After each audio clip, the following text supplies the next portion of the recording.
You're watching The Experience, Comic Culture and Sales, streaming live daily to Facebook, YouTube, Twitch, and Twitter. Well, hi, welcome to Friday Night Live on The Experience. I'm doing a little camera adjustment there. So tonight, as always, it'll be a claim show. And with me are Ricky and Crystal tonight. Hey. Hi. And I'm not sure if Carlos is going to drop in a little bit or not. Last time I talked to him, he's eating dinner. Not sure if he's going to be here. Yeah. So he's a maybe. Yeah. So tonight I'm going to have a whole bunch of things that came in collections, and all you have to do to claim them is put the title and the issue number in the comments. And we will start in on that right after our little intro.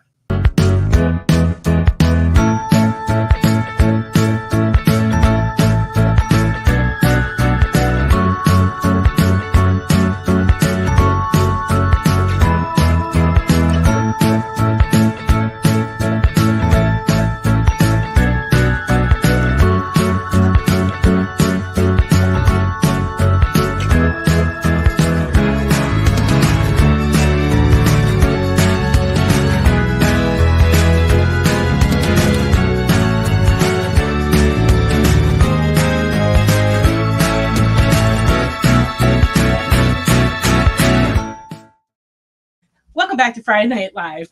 I'd like to welcome Wade and Crystal and Alvin and Mr. Remnant to joining us here in the comments. If you're watching, please do comment so we know you're watching, and please like us or follow us or give us some hearts, whatever you got to do to let us know that you love us. Welcome, Cool Gamer. And Wade, no cursed items. Sorry. No cursed items. That I know of. We used to have some problems with that when we were next to the antique parlor. I think they may have had a few suspicious items over there. That place over there may or may not be haunted. We had a couple of incidents of things flying through the air where we couldn't figure out how that happened, especially in the back room at night, like around midnight, there'd be like things flying around in there. So we don't miss that at all. Our new location, the best we can tell, no, none of that going on. Less haunted. Just less haunted. But no, we have had no evidence of haunting at all. And this building's actually pretty old. It's been here a long time, like, I don't know, 50 years. Welcome, Comic Book G-Man. So for those who haven't watched a show before, I'm going to show books. And if you see something you like, just claim it by putting the title and issue number. And if you haven't bought from us before, please fill out the form that's going to scroll across the screen. And if you, and then also email us at comicsunlimited.com in case we don't get your form, so that we can send you a PayPal invoice. And we accumulate your books until you fill a medium priority box, unless you tell us otherwise. So we will charge you shipping on the first order, and then we won't charge you shipping until the box gets full, and then we will ship you the box, and we start over. So that's what we do to save you on shipping. But if you need your books sooner, you just let us know. We'll be glad to ship them out to you. And no fights in this parking lot. No. And let's see. Not yet. Anyways. Oh, and I remember saying he's seen a few covers that are cursed, but in a cringy, awkward, questionable art sort of way. Yeah, I know what you mean. Ed, no. Oh, stop it, Ed. You don't get the explanation yet. No. I have to give the explanation once a week in case we got some new folks watching. And for the rest of you, you just have to kind of bear with it. But if anybody has any requests, please put them in, and Ricky will run around the store when he has a chance and find those books and bring them up here. And otherwise, you get to see what came in collections this week. And I did buy quite a few. So we got some kind of interesting items.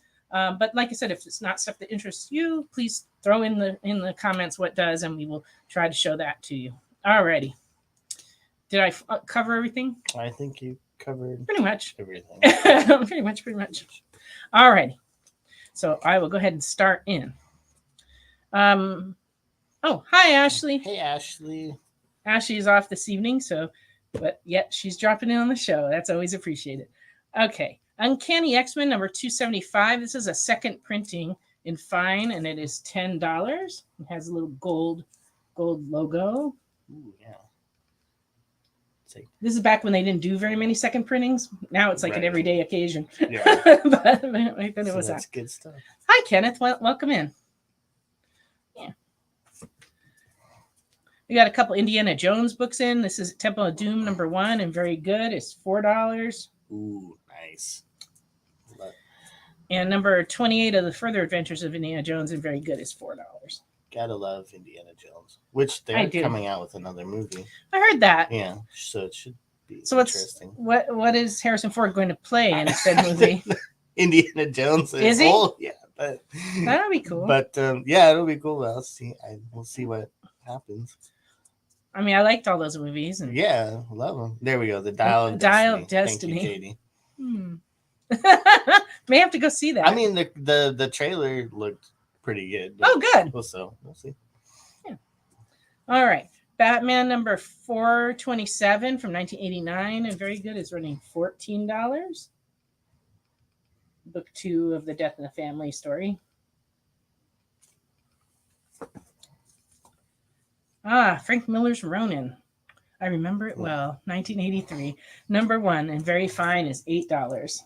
1983. I was -1. Oh, stop it. I was selling comic books. Is that yes? Nancy's a secret Hydra operative. Yes. You found me out. Oh no. No, actually it is actually just an octopus, but if you'd like it to be a Hydra necklace, you just go ahead and go with that. My husband has one of those shirts that has the glow in the dark Hydra in the background, like you don't see it all the time. Yeah, that one's kind of cool. When he goes out wearing that, people always notice. They're like, Right. Ronin #2 in fine is $6.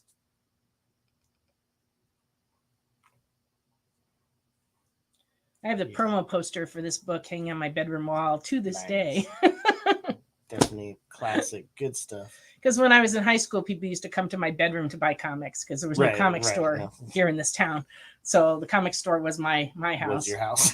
Yeah, and so people would come to my house and I'd have like little standy displays in my bedroom, and they'd go around and buy their comics. Right. But most people bought them from me at high school. Yeah.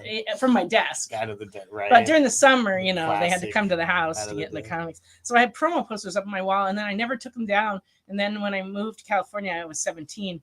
My mom never changed my room. It looked like a shrine. And when I came back, it's like, it looks exactly like the day I graduated from high school, and it has not changed. And so I've left it that way because now I don't have the heart to take it down. That did not happen to my room. They were like, we are changing this up. Your room became the sewing room. Yeah, exactly. The craft room. Where did I get? Store. Oh yeah, Kenneth. Oh, there we go. Yeah. Our store is. Oh yeah, Ashley's asking about the Hydra bottle opener. Our store is in Cleveland, Tennessee, which is just off I-75, exit 25. And so we are between Chattanooga and Knoxville, closer to Chattanooga than to Knoxville. So we're just above Ottawa. And so from pretty much any direction, you would take I-75 and get off at exit 25 and go east and then turn left on Keith Street and right into our driveway at the store. So if you decide to come up, just look us up online, and I'm sure you will find us for your GPS, so you can make your way here. But yeah, we're in East Tennessee now. And where are you at, Kenneth? Because I don't think I know that. Oh, and Ashley wanted to point out that we do have the Hydra bottle opener, the magnetic metal bottle opener. See, we could have used this last week when Carlos couldn't get his beer open. Didn't even think about it. Like, we got a store full of bottle openers. Right. We're looking around, and they're like trying to open bottles of beer with their teeth. And Ashley had to use some kind of bar trick and open it. I don't know. Right. But yeah. So this Hydra bottle opener is $17.99. I've set it right over here. Virginia, not too. Oh, you're in Virginia? Not too far. No, not really. depending on where you are in Right, Virginia. true, depending on. But basically, you come down to Knoxville and then keep going on Mhm. I-75 and get off at exit 25. And that's where you would find us. You can't miss it if you're coming down 75. Yeah, pretty much. Well, I guess you could. I mean, you but get no, but it's not hard to find. We're very close to the interstate. Okie doke. This is a copy of Wizard number 26 from 1993. And it's in very good. It's a little bit rough, but it's complete and readable and stuff. And it's $3 for those putting together their Wizard collection, which I know we have a few people doing that. Yeah. Why, welcome, Dylan. Thank you for joining us. Okay, I'm going to put these aside till later. All right. After last week's Looney Tunes hot dog sale fiasco, last week's episode will go down as the hot dog sale episode. This week we have Looney Tunes number 25 in fair. It's $1.25. This would be the squirting carrot edition. All righty. Wade will take the Wizard. We also have Uncle Scrooge 144 in fair from 1977. This one's $2.25.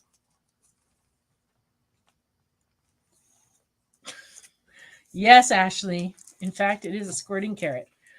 Beagle Boys number 37 from 1977 in fair is $2. That doesn't look like a very good escape plan, but hey, if you want to ride a skateboard into a manhole, there you go. Daisy and Donald, number 26 in fair from 1977 is $1. She looks very unhappy. Yeah. So he's holding her the bottle behind his back. I'm not sure what the deal with that is. Right. Oh, they're watching a drive-in movie from Bluff. From the because he's like too cheap to buy a ticket to take her into the. Yeah. Maybe we don't want that. All right.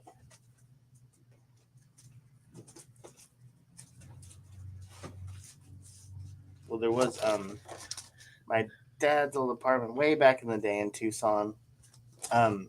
Was right next to a drive-in, so you could catch You could see it from there and get the radio because it was the radio station. So like free movies all the time. So you could just watch. People in the apartments could, if you're in the right spot, just watch free movies. But from a distance. Yeah. Yeah. It's not great. It was more like listening to a movie. Yeah, basically. Okay. I have a run of Uncanny X-Men that came in, also stuff from 1983.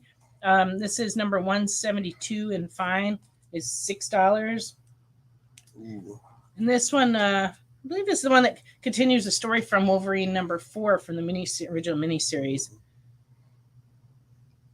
So I've always thought this was a cool one. Yeah, that's cool. $6 in fine. Number 173 is $8 in fine. 174 is $5.25 in fine. 175 is $7.75 in fine. 176, $5 in fine. 177, $5 in fine. 178, $5 in fine.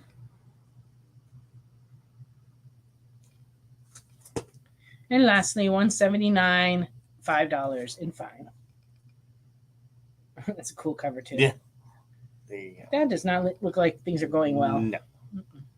But if you have that wedding cover collection. Yeah, you can add it to your wedding cover collection. That sits right next to your box of people kissing collection, right? And exactly. the box of people with their dogs collection. Right. Yeah. Sure. All righty. Next up, I have there's a 4-issue series called Blood and Shadows. It's a Vertigo book from 1996. It was written by Joe R. Lansdale, and I have all 4 issues. Number 1 in fine is $2.50. Oh, we got a claim on one of those X-Men. Okay, which one? Number 176 for Wade. And no Wade, no naughty stuff. Blood and Shadows number 2 is $4. Number 3 in Fine is $2.50. And number 4 in Very Good is $2.50. Yeah, that's true. 2 weeks in a row, Looney Tunes is the naughtiest thing we've had. It's true. Last week's the hot dogs. This week's the squirting flour. It's innuendos, Looney Tunes. This is a Books of Magic number 1 from 1994 and Fine $2.50.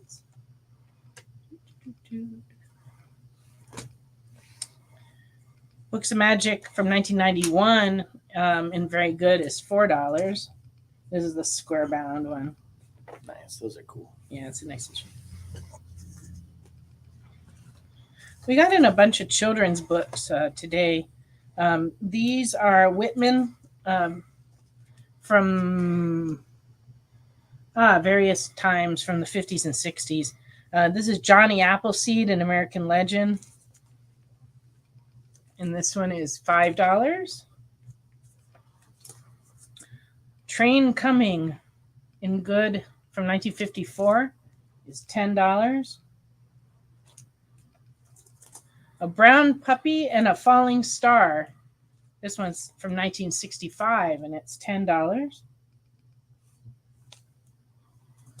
And out of this set, lastly, we have a fair copy from 1957 of Lazy Fox and Red Hen. That one's $2.50. Is the puppy side-eyeing you or Ricky? Right. I don't know. Yeah, maybe it is. All righty.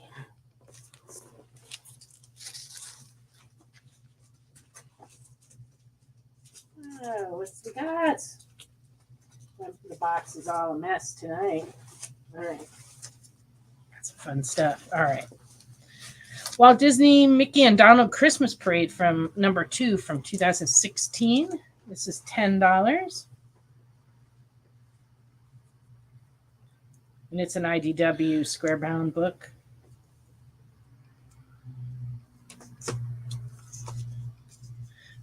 This is a Detective 1000, which we have plenty of copies of, but this cover is one that has sold out quite a few times, and we just got this copy in. It's the 1940s cover for Detective Comics 1000 from 2019, and this one's running $12. The cool Joker cover. That's awesome. Yeah, they made a lot of covers, but this one was... Yeah, that one's good. This one was a good one.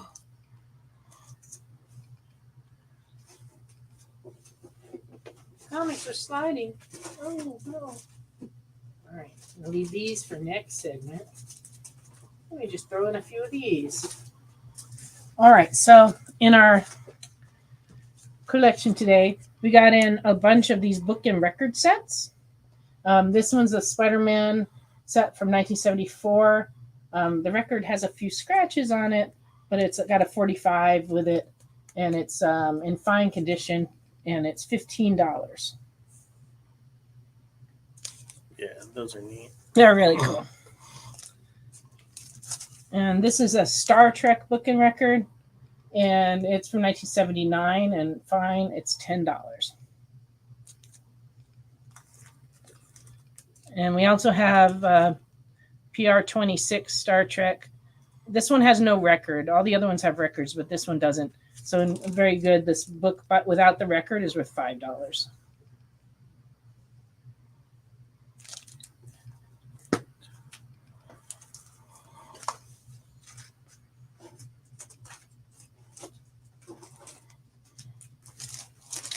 We also got in some of the Peter Pan brand 45s.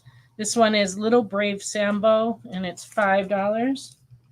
Wade wants the Spider-Man. The Spider-Man for Wade. All right. There you go. The 10 Little Indians. This one's $5. Great counting song for the kids. The Unicorn. This one is also $5. I like he missed the arc. So sad. Right. Oh, so sad. So sorry. Gonna be tough. Did you see that meme the other day? It was like, what's wrong with this picture? And it showed all the animals going into the ark, but the 2 lions were both males. Oh, right. I was like, there's something wrong with this. That just ended. I don't think that's going to work out. That just ended the lions. We almost ended up with no lions. Parade of the Wooden Soldiers. This one is also $5. And then we have a group of 45s without any books. And these are all the best of Walt Disney and other kiddie hits. And I got 4 of them in here for $5. Yeah. This top one is a Spoonful of Sugar. It has that on there. Classics. Yeah. These are all from the early 70s and $5 for all 4 records. Sing it. I don't sing on the show. Sorry, you're out of luck. Oh, we ran right over our break. Yeah. We'll be back in just a couple of minutes with more. Why was Princess Zelda sad after watching a bunch of YouTube videos? She couldn't find a link in the description. We'll stop if you subscribe to our YouTube channel. It's super easy. Click subscribe and click the bell when you do. And thanks for supporting the EXP. Imagine being at a convention and going to an interview panel that's just for you. No bustling crowds, no hours-long lines, just you, the moderator, and your favorite comic book creators. Well, this is pretty much that. Miss Jen sits down every week with 2 comic book creators for a live stream interview about their latest work, and you can ask them whatever you want. It's Talking Shop, Mondays at 5 Eastern on The Experience, Comic Culture and Sales. Comic Collectibles is here for you every Wednesday with AR Comics for 2 very important reasons. To sell you rare, one-of-a-kind comics that you'll love, and to confuse AR with old man talk. You see, Rex and John are, how should I put this, ancient as the roots of the mountains. So every week, Rex and John fill in AR in yet another area of pop culture that he missed because he's too young, just didn't have the time, or just really doesn't care about. It's a real public service they provide. Come buy some super rare and unique comics, while old men explain long-dead sci-fi shows to a younger man making that confused puppy face. Every Wednesday from 6 to 8 Eastern with Rex, John, and AR Comics. Comic Collectibles on The Experience. Comic Culture and Sales.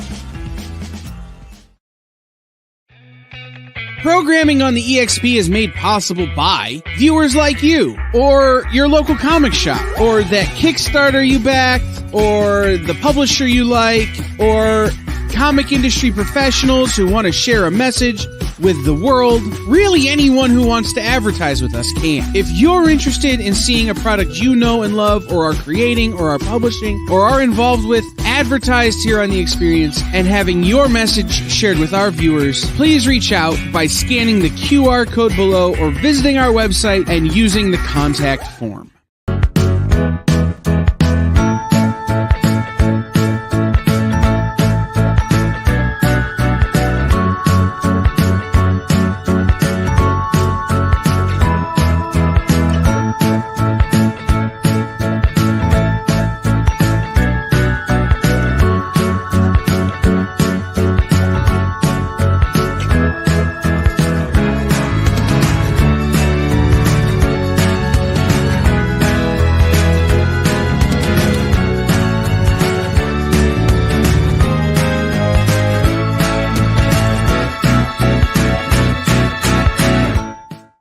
Back to Friday Night Live on The Experience, coming to you live from Comics Unlimited in Cleveland, Tennessee, where we will be showing some more books that came in collections this week, and we are still taking requests. So if there's anything you're looking for, please let us know. We'll be glad to show it.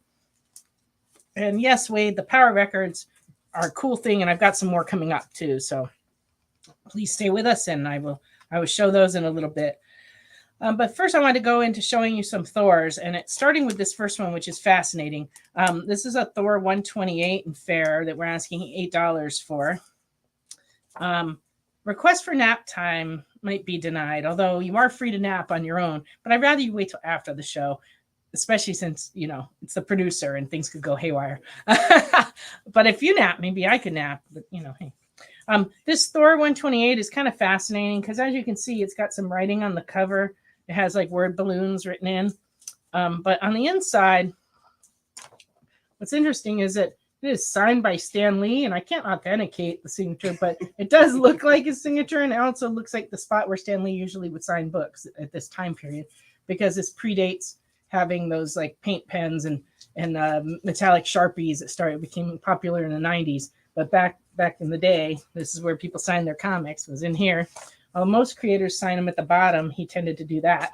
But anyway, so that's kind of interesting. But then throughout the book, it has writing stuff written in, all kinds of word balloons and little comments and fart jokes. And I mean, it's just like all through the book, there's writing.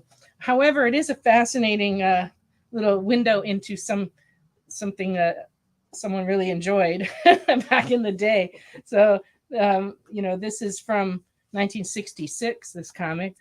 And like I said, it's in fair because it has writing all over the inside of the interior. But it is complete. It just has a lot of writing. And it is $8 in fair. With a possible Stan Lee signature. Possibly, right? It also has a little like water stains and writing. I found it very entertaining to grade that book, because I was like, what else can happen in this book? Oh my goodness. But all my energy is sap when I nap, you nap, we nap. Alvin would like the fascinating Thor. All right. There you go, Alvin. It's all yours. Alvin. Sorry, All I was trying out my song parody chops once in a while. Oh, okay. There you go. We nap. Yeah. I would like to take a nap, but Ricky said people might watch if I did, but I think that's weird. I'm not into that. So we're gonna go with comics instead. All right. So here is the beginning of a collection of Thors that runs from number 200 to 400. So if there's any numbers that you're missing, please send us a message and we'll be glad to grade those up for you and let you know. But I have number 200 through, I don't know. Well, I'm going to show you 200 through 205 right now. Carlos. Yeah, I know, Carlos. You never show up when I'm here. Lost track of time. Dinner must have been great. Well, you can come up or you can hang out online, whatever is more convenient for you. Comics Unlimited conspiracy. What? Carlos. He's always, whenever the times that I come, because sometimes he'll message me like, "Oh, are you gonna do it?" I'm like, "Oh no, it's Ashley's week," and then he comes, and then when I'm here, then he doesn't come. So you're sensing a pattern, are Yes, you? I'm sensing a pattern. Conspiracy. Maybe watching too many detective shows, are you? Probably. I've been listening to the old time radio podcast that does the whole detective. Have you? Yeah, the Richard. So you're Richard Diamond. So you're honing your detective Right. skills. Exactly.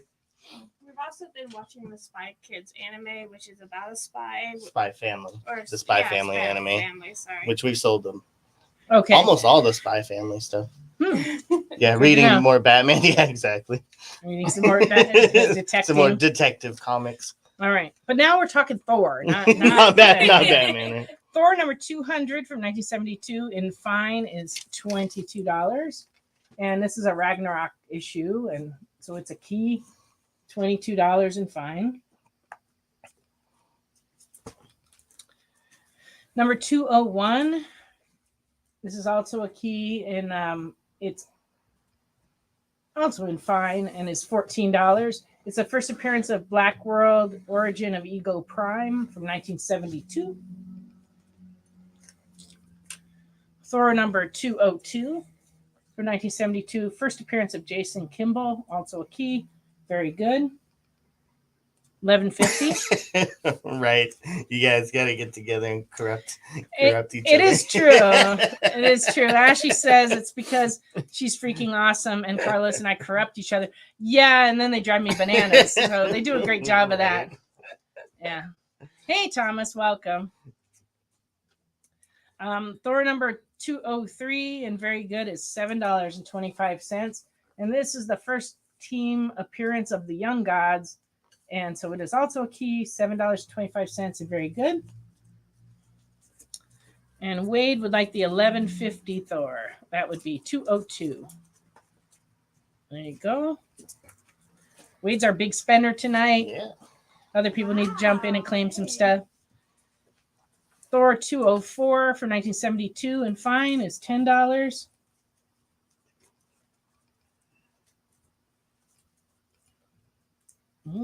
Yikes. Don't want to meet up with that in the ocean. Nope. Right. Thor 205 from 1972 in fine is $15.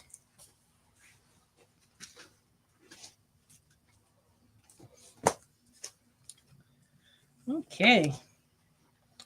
Beauty and the Beast. Some of you may remember the TV show. This is from 1990. Beauty and the Beast, Night of Beauty, written and illustrated by Wendy Pini. This one's in fine. It's $3.50. Oh. You remember that show? That's funny. We also have Portrait of Love. This one's $6. Nice. It's good stuff. So that's probably you don't see Oh, that. yeah. You don't see that every day. Nope. These just came in. Oh, and to go with it, here's an issue of Comics Interview from 1989. Comics Interview number 73, featuring an interview with Wendy Pini. Yeah, Carlos, the TV show. TV show, Beauty and the Beast. This is number 73 and very good. It's $2.50.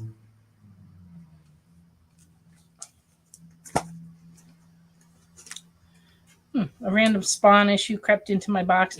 This is Spawn 302E from 2019. This one's $15. It is the one that has no logo.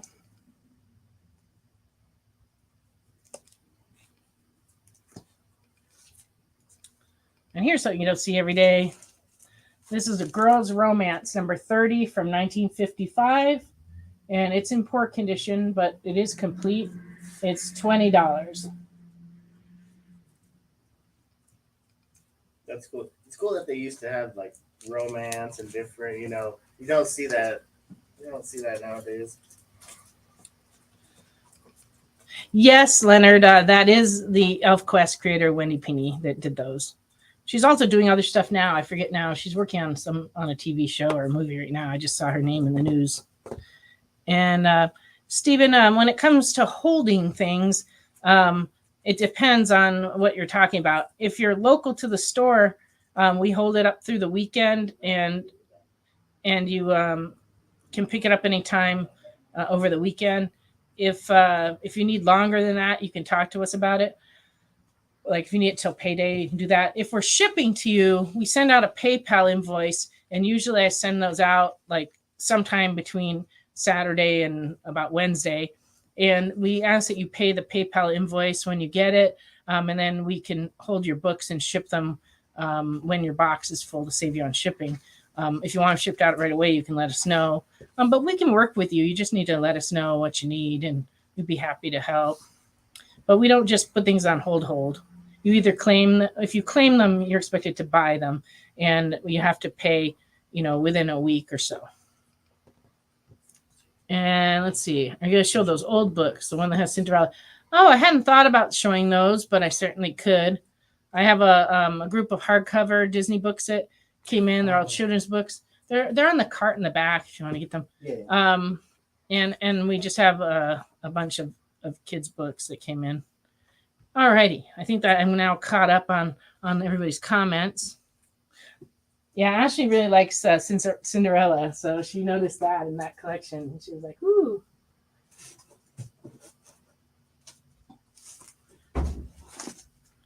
Yes, there are more Thors, Carlos. I have a full run from 200 to 400.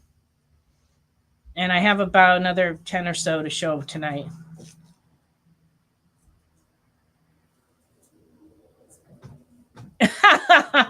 You're not supposed to tell people, especially the CIA operative part. Now I'm going to have to hunt you down. You're in danger now. All right. Is that Girl's Romance a DC? I believe it is not, but let me check for you.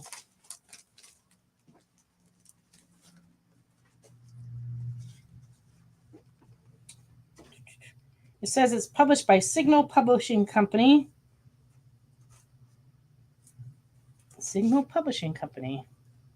Interesting.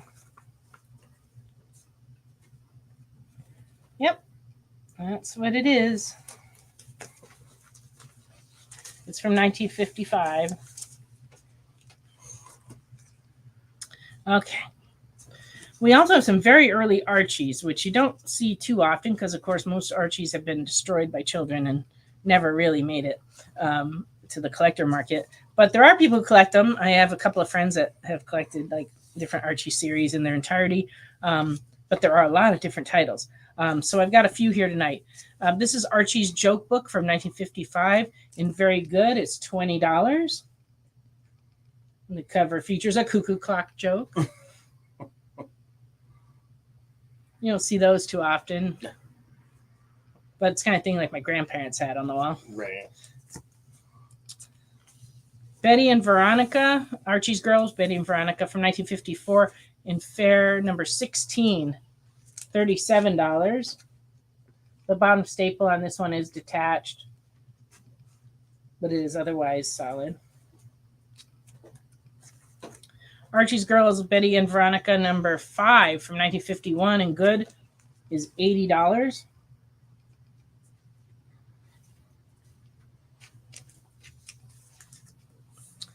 Pep Comics, number 99. This one is incomplete. It's actually missing. It's missing about 3/4 of one of the interior pages.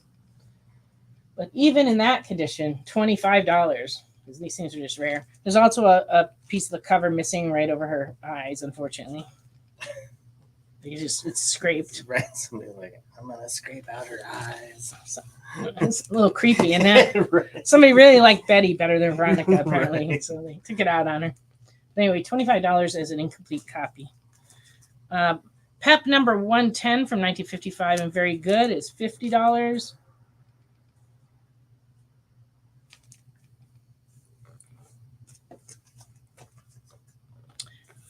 Archie number 77 from 1955 and very good is $44.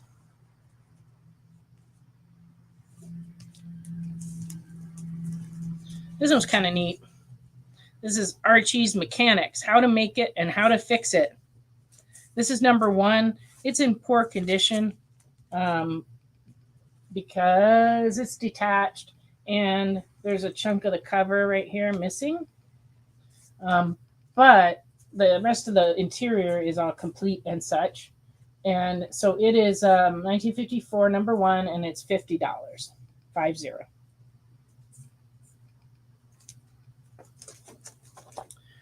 Archie's Rival Reggie, number 14 in fair. Top staple is detached, 1954. And it's $25. Nice tennis cover. Just a couple more. Archie's Pal Jughead from number 32 from 1955 and very good, $15. And lastly, Archie's Annual number 10 in poor from 1959. And this one is $10. And it's one of the square bound giants.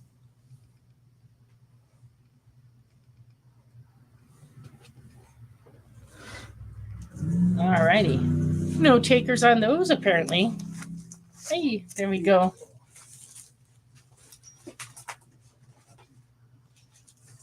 Do they still sell like those little Archie books in the grocery store? Yes. I see them every Actually, once in a while. we just got a collection of them in. Oh, really? And I put them on that shelf right over there. But yeah, they make Archie Digest still. Archie Digest tend to be, not always, but they tend to be reprints of earlier Archie stories.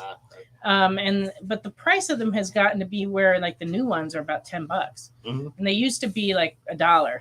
And so we still sell them, but we don't sell them as well as we used to. But I do have some old ones that came in, and when they come in old, we sell them at whatever the cover price was. We don't really mark them up, Right. or look for what they are valued at. We just put them out. So we got a whole bunch of them in really nice shape, and we put them out in our all ages section. So if there's anybody looking for Archie Digest, we do have them. You square bound giant, yeah, we could use that. We have to. I can think of a few other good insults, though. All right. So we got 5 more minutes until our next break. After the break, we're going to have our new product, and we have a bunch of things to show you. And yes, Ashley's right. We have a long box of Archie Digests in the underneath cabinet. So if you're looking for a bunch of those, please ask when you come in. We have a lot of stuff hiding. This week, Ashley's been spending some time digging around the underneath cabinets. And because we moved last November, we still haven't organized a lot of that stuff. And we didn't really even know what was here because today we were going to go get some graphic novels from storage to fill up our graphic novel shelves with because we had some space. And then she opened the cabinet and found out we had like half a dozen boxes of stuff here in the store that we didn't realize we had. So she and Ricky spent most of the day putting those out on the shelf. So if there's graphic novels you're looking for, you may want to come take a look because we probably have them in. Yeah, somewhere underneath, as she says. Ricky's like, really? Yeah, they're but we're still exploring our own underneath cabinets, and we haven't even gotten to our storage. So scary times. Okay, I'm going to show you some more Thors. Thor number 206. This one's in fine. It's $20.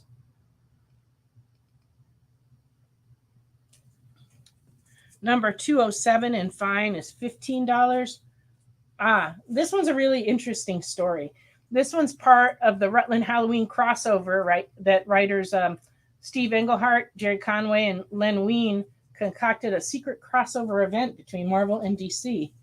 And they did a crossover unbeknownst to anyone till the last minute in Amazing Adventures 16, Justice League of America 106 first series, and this issue, Thor 207. So there's like Marvel and DC character crossovers in these books. This one in fine runs $15. It's from 1973.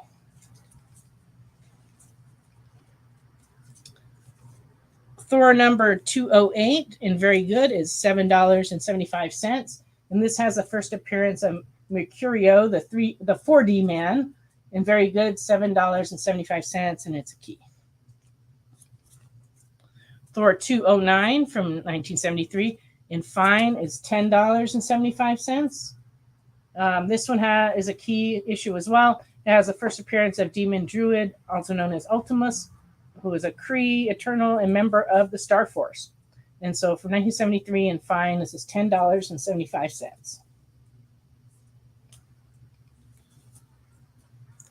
Thor number 210 in very good from 1973 is $7.75.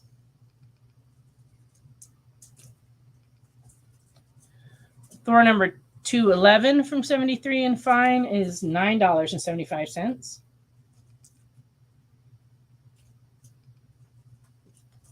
Number 212 in fine is $10.75.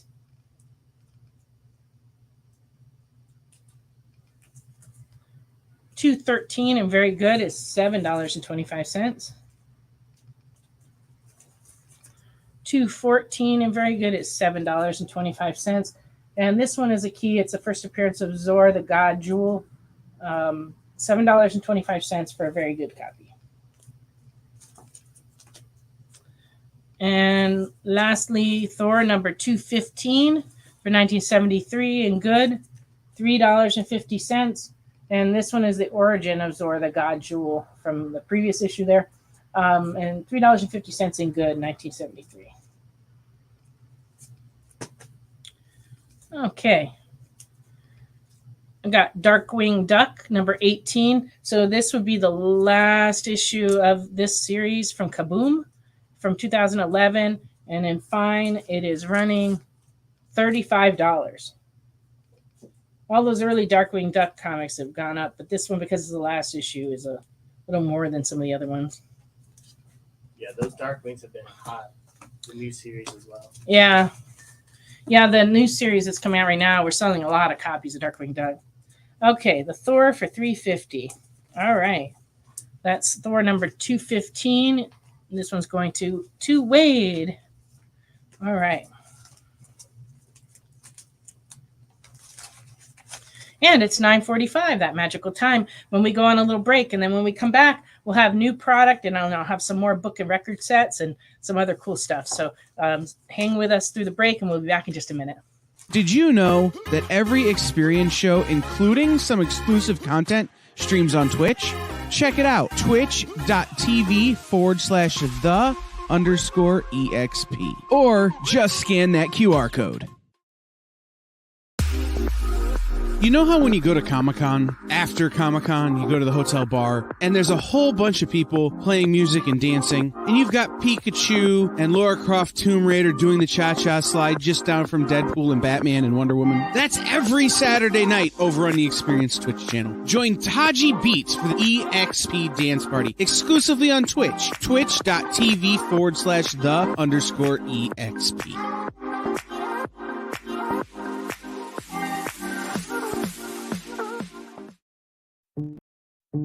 Did you know that across America there are over 2, maybe even 3 live stream producers who can't even afford Mountain Dew? Take Brian here. Brian has gone 2 weeks without a sip of Red Bull. If it goes on much longer, he may take a shower and get a real job. Situations like this are as tragic as they are preventable. Join the experience on YouTube and gain access to special emojis and members-only streams. For less than a cup of coffee, you can keep socially awkward hermit people working from their parents' basements where they belong. Scan the QR code on the screen to join. You'll be glad you did.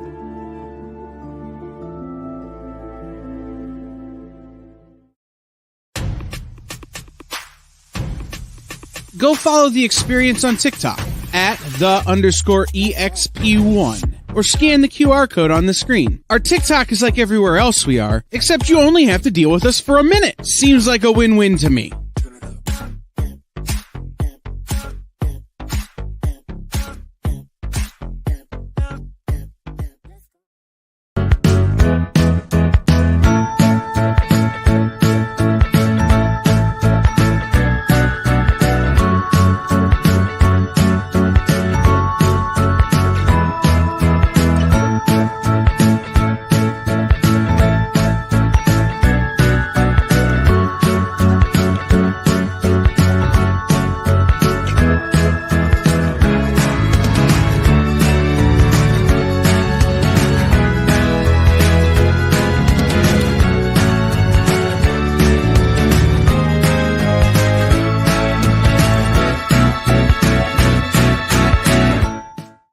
Welcome back to Friday Night Live on the Experience, coming to you from Comics Unlimited in Cleveland, Tennessee.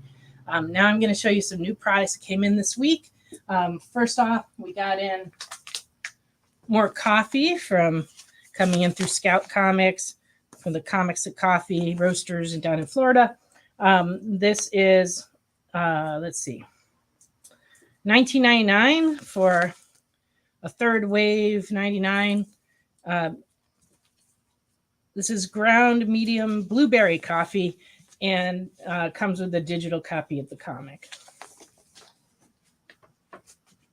And we also have some sample packs of the different coffees. This is the light roast in Ranger Stranger. It's a special book made just for the coffee edition. And it's a $9.99. Stabbity Bunny, $9.99. And it comes with chocolate mocha coffee.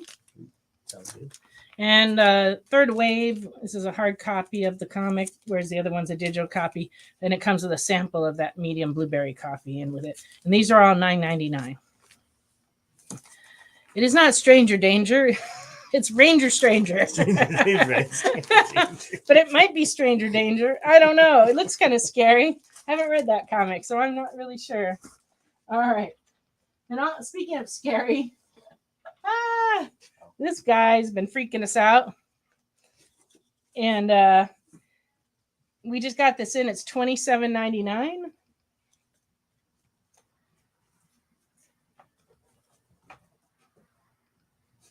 Well, welcome, Lisa. Didn't know you were here.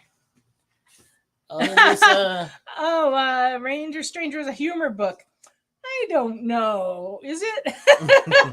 It looks like a humorous horror book to me. Lisa can appreciate the dude, the Demon Slayer dude, Rengoku. Yeah. We have a lot of toys that have come in, Lisa. So if there's anything you're looking for, just let us know. Yeah, Rengoku is such a great character, Lisa. I totally agree. And then this is a new Glitter and Glamour line of Super Sailor Mercury from Sailor Moon. And this one's running $26.99. And also we got in some Dr. Stone stuff this week. This one's $25.99. We also got in a new Popeye figure where he's wearing his sailor uniform. It's pretty cool. And he comes with an extra head without his hat and some extra hands and a lantern. These toys are really, really well made. We have some other ones still in stock too. These are $34.99. Green Hornet one's similar. It's funny how it's the whole head. It's not just the hat that comes off. They're like, the head comes off. The whole head. Yeah, don't just take the hat off. No, but he's got hair under there, right. So I guess they had to do it that way. Have to do it. And this is the creature plastic model kit. And this is running $34.99. Did I get everything over there? I did. All right. So here's some new comics that came in. They're doing a new The Expanse Dragon Tooth. This is issue 1 of a 12-issue series from Boom. And this one's $4.99. They're continuing with the villain covers by Alex Ross. This is Avengers Assemble Omega Timeless cover, number 1, $7.99. And this is the Warlock Rebirth, number 1, Ross cover, $3.99. Deceased, number 8. This is the acetate cover edition. This one's running $5.99. Silent Tales, number 1. This is an all-silent comic featuring various DC characters, including Batman, Harley Quinn, Joker. And this one is a one-shot with 6 stories in it for $5.99. Yes, Lisa, we'd be happy to send you an Avengers Assemble.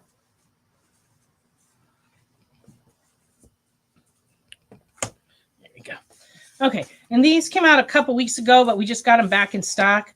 These are the special April Fool's Day covers. This is the Batman number 134. And it's $5.99. And we also have the Joker, the Man Who Stopped Laughing, April Fool cover number 7. And this one's $5.99. I love those covers. Yeah, those are so great. They sold out pretty quickly, but we got more in. So if you didn't get them, you can still get them. This is the 1 in 25 variant for Superman number 3. And this one is running $15.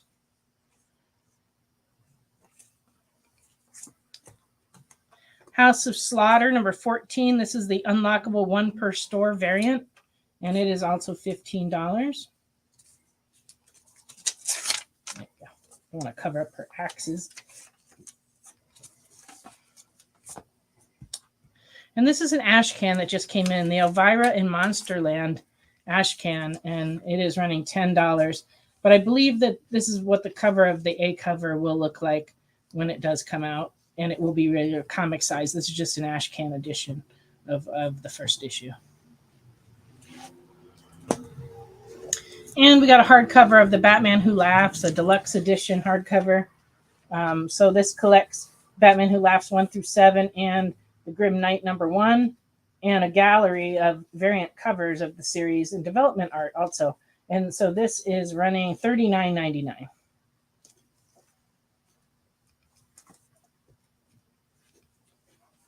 I think that's all the new stuff. Yep, I think that's all the new stuff. Oh. These are the Disney books that Ashley was asking about. We got in this whole set. And it is the Disney Wonderful World of Reading. And it contains Peter Pan, Cinderella, Pinocchio, Goofy Minds the House, Winnie the Pooh and Tigger 2, Mystery of the Missing Peanuts, Mickey and the Magic Cloak, and Bambi Gets Lost. And they're well loved. The covers are kind of scuffed, but the interiors are actually pretty good on these. 2, 4, 6. So there's 8 books, and I'll throw in this Magic Minnie Mouse disco comic. It's actually the lyrics to all the disco songs that they did, but it does not have the record. Or it actually originally came with a cassette tape, but we don't have the cassette tape. But anyway, but it does have the words to all the songs, and so we'll throw that in. And we're selling this as a lot for $15. So if you're interested, just claim the whole lot. Oh, you had some of these books. Well, you could have them again, Carlos. $15.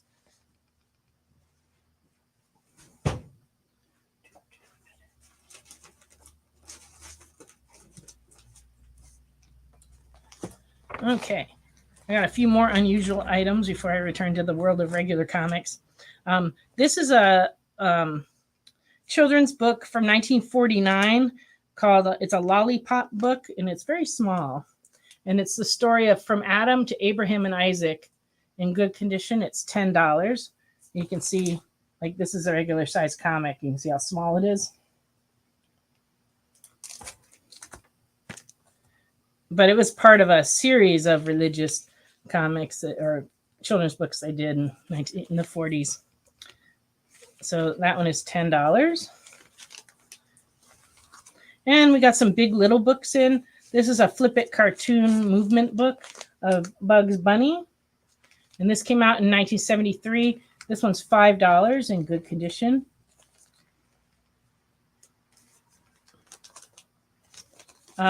This is a Walt Disney paperback from 1981 in good condition. It's $5 of Condor Man. This came out from Scholastic. Wow. In this one, Condor Man leaps off the Eiffel Tower. Yikes. Okay. $5. We also got a Big Little book of Tom and Jerry. And this one's from my pen ink smeared, so I have to go look again. This one's published by Whitman, 1967. And these books had like text and then single panel illustrations in them. Big Little books are really popular back in the very early days of comics. And they made them up through a few in the 80s, but their real heyday was back like in the 30s and 40s. And my great aunt had a big collection of them in her basement, and all the kids used to go down there and read them. But they made them all different topics, and a lot of adventure ones and westerns and things. But the comic ones like this are a little bit hard to find, and a lot of people do collect them. So that's the Tom and Jerry. But I also have the Lone Ranger. And this one's from 1968. It's in fair condition, and it's $5.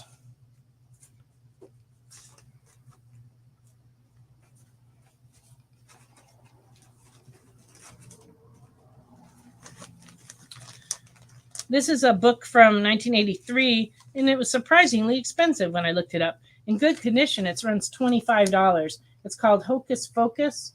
And apparently this author made 2 or 3 of these different books that came out back then. And it's basically like one of those things where you compare the 2 images and look to see what's different. Before it was done on the internet, they did it in paperback form. So $35 for that. And I also got a Beetle Bailey from 1981 and very good, $3. Oh, and a Lassie Big Little book from 1975 and good. This one's $5. Lassie Old One Eye.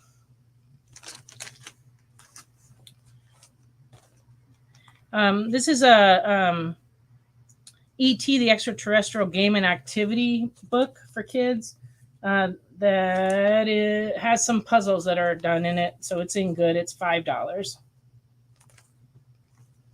And Mork and Mindy story with the photo cover. And this is from 1979 and good, $5. This was a Scholastic book too. No Hocus Pocus, Ashley. Sorry. Now returning to the books and record sets. This is Fantastic Four. And this is from 1974. And the comic part's in very good. The record has a few scratches. It's $10.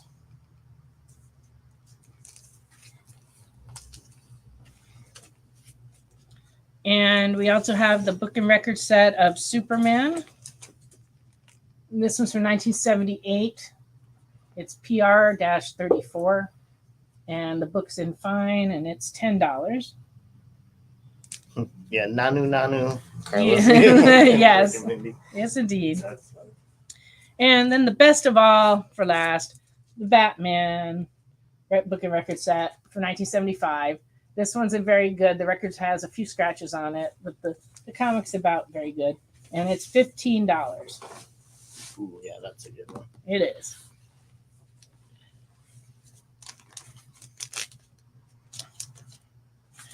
Okay. You take these from me before I drop them all on the floor. They're sliding around. No. Okay, there you go. They're all going to have to get taped down. I just thought I'd leave them open in case somebody asked a question. Right.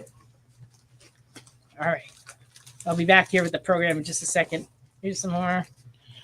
Oh, okay. Oh, you hit the camera. That's not good. All right. Book and record sets are going to stay here for a second in case anybody wants any. All righty.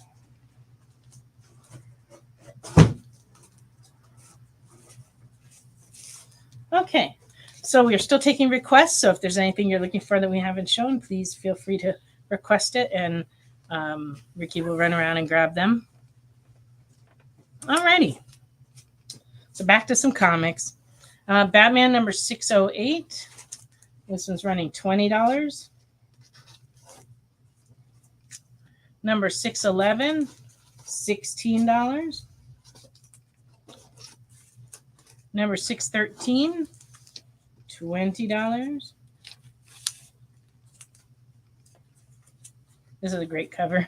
614, $10. It's like, which way do we hold it? Ooh, he's scared that direction too. Right. I wonder if he drew it like that and then turned it around. Right, just flip it up. Because usually when you see upside down drawings, when you turn it the other way, they look weird. Mhm. This one actually looks perfectly fine when you turn it over. So that's my suspicion. All right, $10 for that one.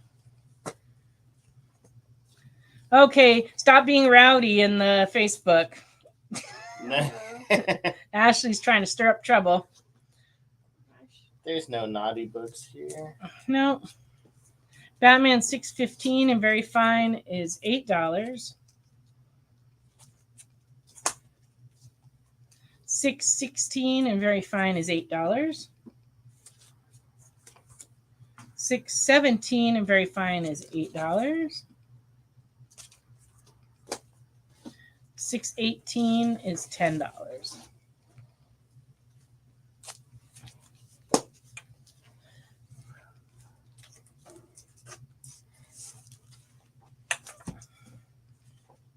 Star Wars Dark Empire number 6 and very fine is $8.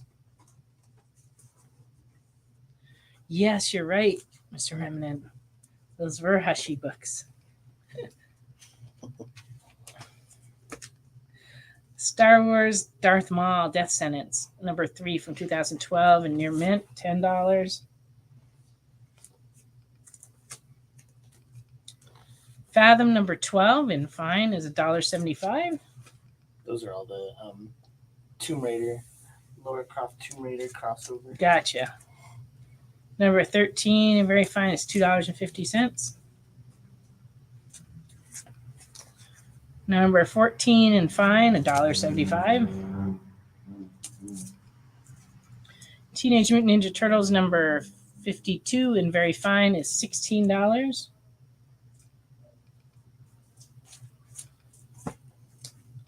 And number 53 and very good from 1992 is $20.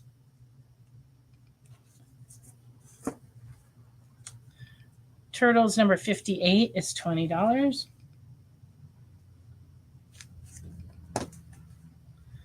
Turtles 59 is in very good is $8.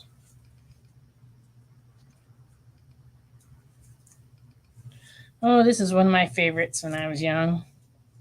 Buck Rogers in the 25th Century. This is a comic from Whitman. It's issue number 2 and very good from 1979, and it is $8. That's a good one. It has most of the characters on the cover and even the ship. Very cool.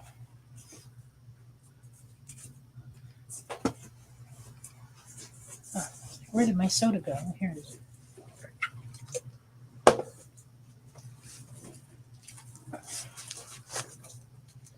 Okay. From New 52, Batman number 23.2 in 2013. This is $10, and it's one of those three-dimensional covers. You can kind of see it on the camera, but it's hard to tell. In person, it's much cooler. And it's $10. Ashley demands more Cinderella, but I don't think we have any.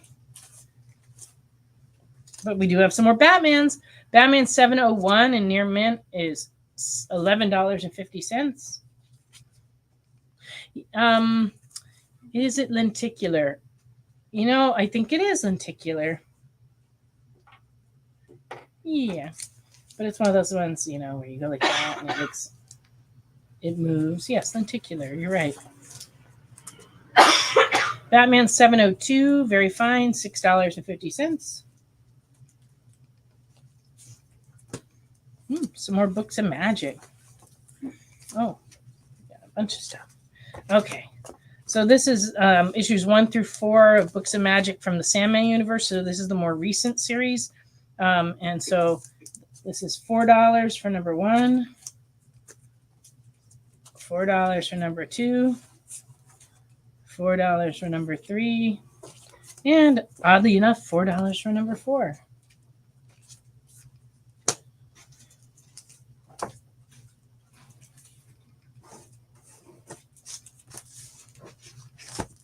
House of Whispers, number 1, is $4. And number 2 is $4. Number 3, $4. And number 4, $4. It's true. He does have a striking resemblance to Harry Potter in that Books of Magic. Weird, huh? Imagine that. Yeah. Iron Maiden Legacy of the Beast. This is number 1 of 5, and it is $4.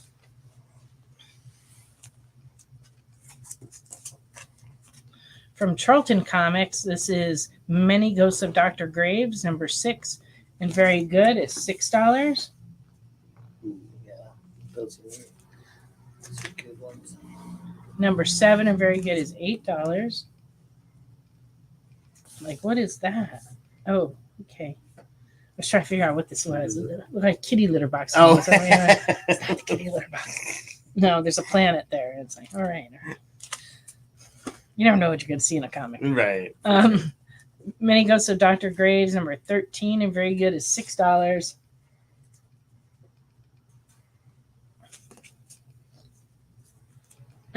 Much better than the Many Graves of Dr. Ghost. Yeah, probably. Although if I get any more sleepy, I might call it that. Baywatch. Oh, Ashley. Have you been hitting the bottle? The Many Ghosts of Dr. Graves is number 15 and very good, $6. And number 17 and very good is $6. What do we got here?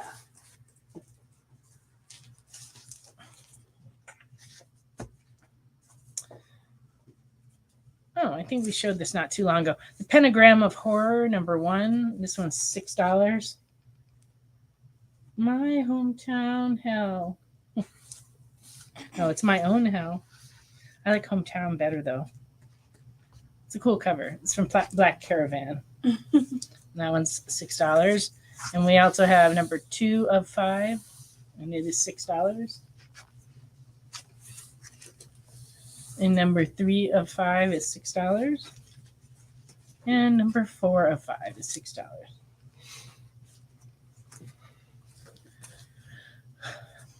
DC Bombshells, number 9 from 2016 and fine, $6. There you go, Ashley. There's your naughty hour. Loose lips sink ships. It's all true. Number 10, very fine, $8.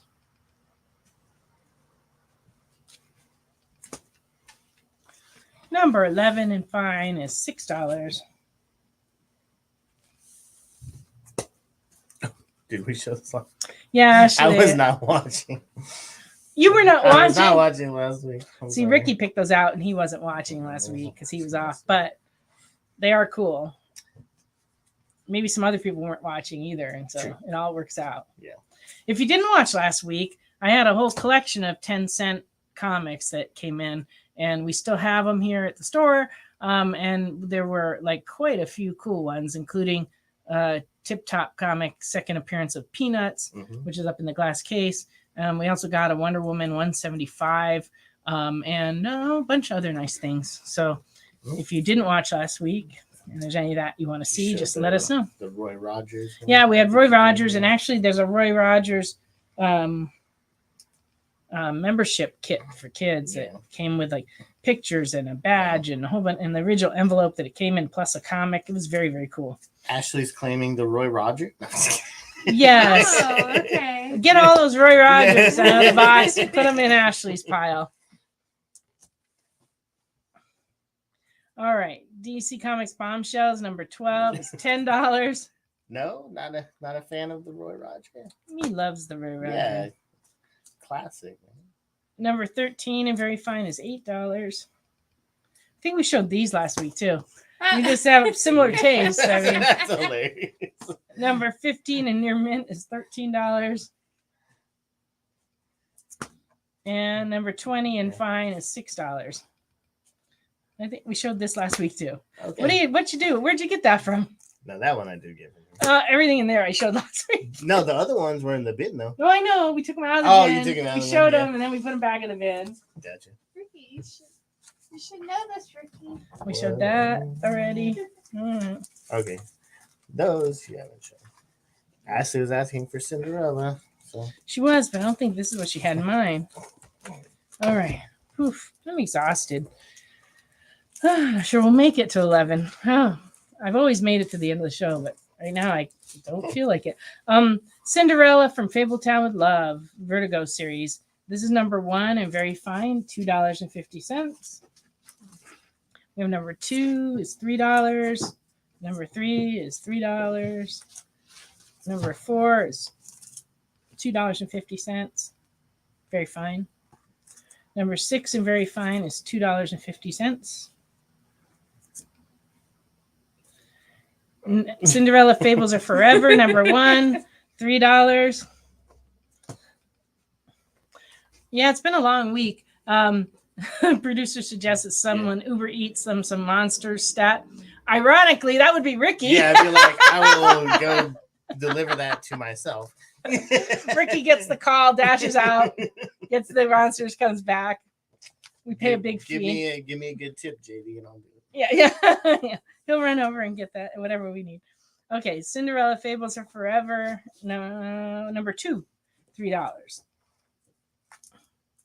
And number 3 is $3. Number 5, very fine, $2.50. And can't tell what number it is. Very strange. It's right after this one, so it must be number 6. Number 6 and $3. All right. Life with Archie, number 42 and very good, is $16. It's one of those superhero Archie. Enter Pure Hearts, teenage superhero to battle a diabolical superfink, the Ice Cube. Interestingly, he's with Acme Oil Company.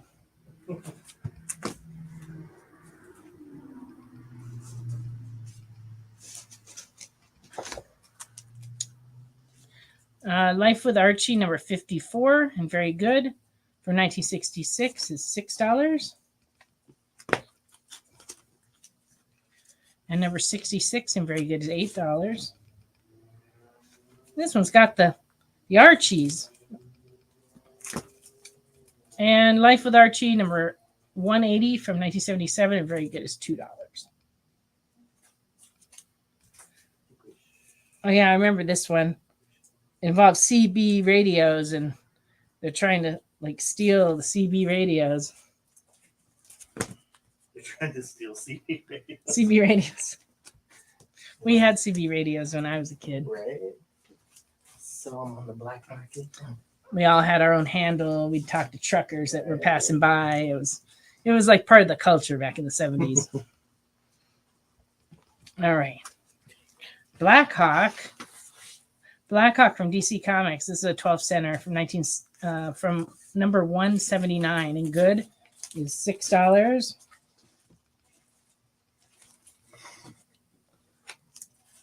Number 181 and good is $4.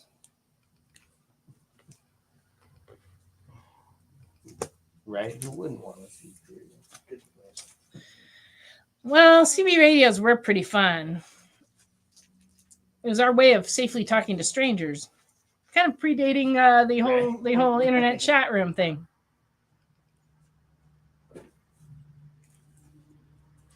Good night, Ashley, and we'll see you tomorrow morning. And I'm not sure, Lisa, what Uncle Buck is. Movie with John Candy. Oh, okay. Well, I can understand that. John Candy is very distracting. Yes, that's true. Motion pictures and TV shows built around the trucker culture. And so that's why we were all into that. Yeah, Blackhawk is a really great series. Convoy. Yeah, yep, Convoy. Music even. See, it was just a big part of the culture back then. So we all had fun. My dad's handle was Wally Seagap, which was from the Yellow Page commercial, because that's Yellow Pages spelt backward. Nice. And then so my brother was Little Wally, and I was Little Miss Wally. Yes. So we had fun because we lived in Connecticut then, and we weren't too far from the interstate, so we would get trucks that were going through, and they would talk to us. Smokey and the Bandit. Smokey and the Bandit, that was a big one. There were a lot of truck related music and movies and TV shows and just everything. It's funny how things like that come and go. Oh yes, BJ and the Bear, and welcome X. Yeah, BJ and the Bear was a lot of fun. Your dad was Kingfisher. That's cool. Did that make you Little Miss Kingfisher? Oh yeah, BJ and the Bear was awesome. Okay, Blackhawk 180 and very good is $12.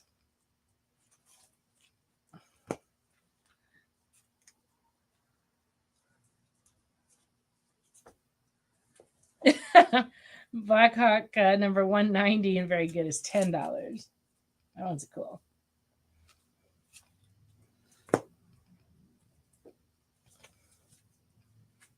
Oh, Lisa says her name was Henry. How interesting. Was there a particular reason behind that? Were you named after that little kid character, Henry, that had comic books? Yeah, it kind of was like, kind of like Facebook before Facebook, because you could talk to people you didn't know within a certain area around you. It was pretty wacky. Oh, I got some more Blackhawks. Blackhawk 234 and good is $3. And number 236 and fair is $2. Number 237 and good is $3. And number 241 and fair is $2. That's a great cover.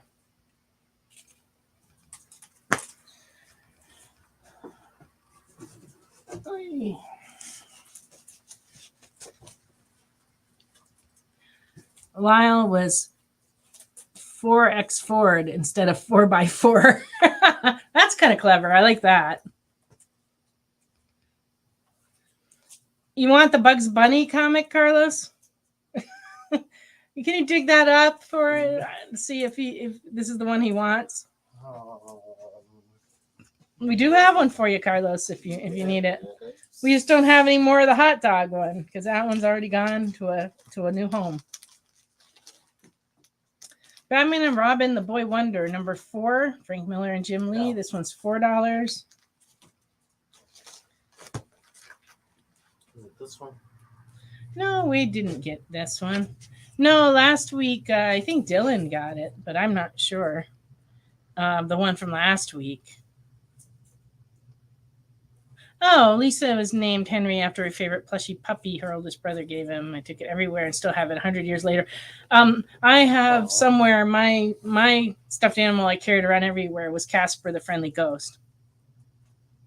No. I'm sorry, you just can't get the hot dog issue, Carlos. You're going to have to look for that elsewhere. But I do have the Squirting Carrot one from this week. You know, if that does it for you. This one's only $1.25. You could own the Squirting Carrot. All right. Batman and Robin, number 7, and very fine, is $3.50. Yeah, Casper was my favorite. Years later, my mom found my Casper and gave it back to me, but I don't know where it is right now. But I'm sure I'll find it somewhere in the house because everything's in the house. I keep opening cupboards that I hadn't opened yet and finding all kinds of stuff. Batman and Robin, The Boy Wonder, number 8. This is the variant cover and very fine, $12. He looks like he's having a worse week than me. It's kind of interesting. It's like a merge of Joker and Batman. It's kind of neat. Did you see that? Ooh. Yeah. But in this one, Archie meets Batman 66. That is a Holy Comic crossover event. Number 3 is $4. And they're even surfing. It's a surfing safari. That's right. Holy Comic crossover Batman. Yeah. Why? Goodness. Arkham City, The Order of the World. This is number 1, $4. Quick to the bat board. Yeah, quick to the. Yeah, just doesn't seem like a good idea. Right. I mean, I've watched people surf a lot. You know, I used to go down to the beach and take pictures at the beach, and like I'd see everybody surfing down at Manhattan Beach, and like it is unpredictable, and there's a lot of falling down. Yeah, so I can't see it as a good plan for crime fighting. Right. Like quick to the bat board. You're like, wait, okay, now let's swim out and then let's wait for the wave to chase criminals. Yeah, but you're right. You have to have the shark repellent. That's right. Handy. Oh, Lyle says he inherited an old tin toy from his grandmother dated 1921.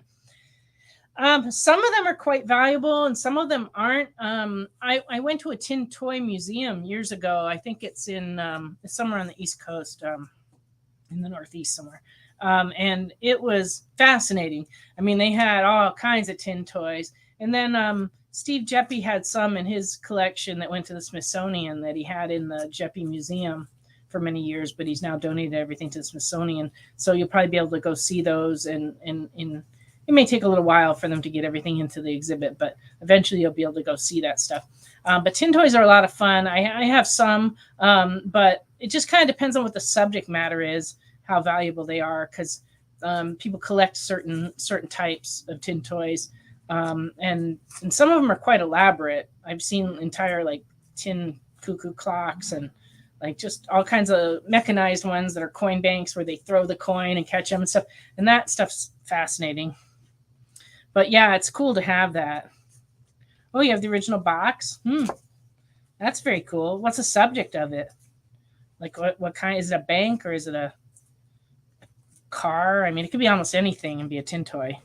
There's a lot of like circus ones too, because circus stuff was real popular in the 30s, and they made a lot of those. And that's why superheroes wear tights, for all those who never thought about it. It's because when they invented superheroes, they were in the middle of a big circus popularity. So it made total sense to put them in tights and give them capes and have them be acrobats. Acrobats who fight crime. Great idea. Superheroes. There you go. Arkham City Order of the World #1 variant cover is $5. It's like, like Robin's original. Ham and Sam, the Minstrel Team. I bet that's an entertaining one. Sure, that's a great Tim toy right there. How fun. #2 variant is $5. And #3 is $4. #4 is $4. And #5 is $4. And #6 is $4.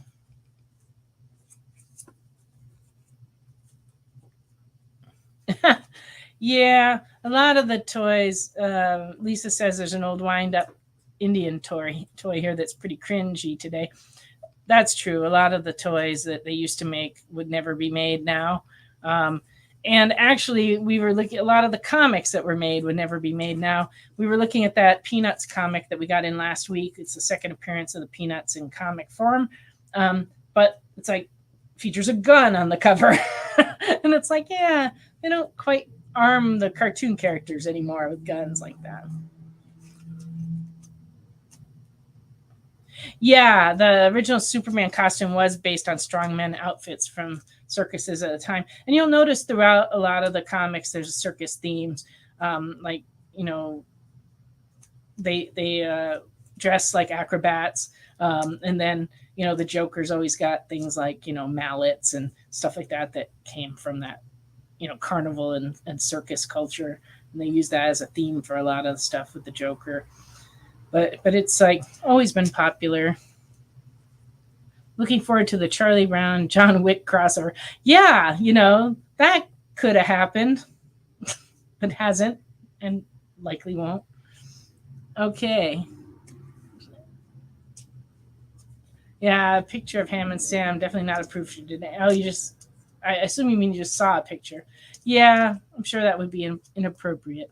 Yep, wrestling tights. But yeah, they were circus tights. They were mostly acrobat based, acts where they did tight rope walking and fiery rings, jumping through fiery rings and things like that. Yeah, a lot of the early comics wouldn't be published today. It's true, Thomas. It's just different times. It's true. Lucy's High Table. Peanuts South Park crossover. Don't see that happening either, but anything's possible. The world is a crazy place. Speaking of which, Absolute Carnage #1 variant, $8. Absolute Carnage 1/8 cover H, $8. And Carnage, Absolute Carnage 1, the action figure cover. This one's $8.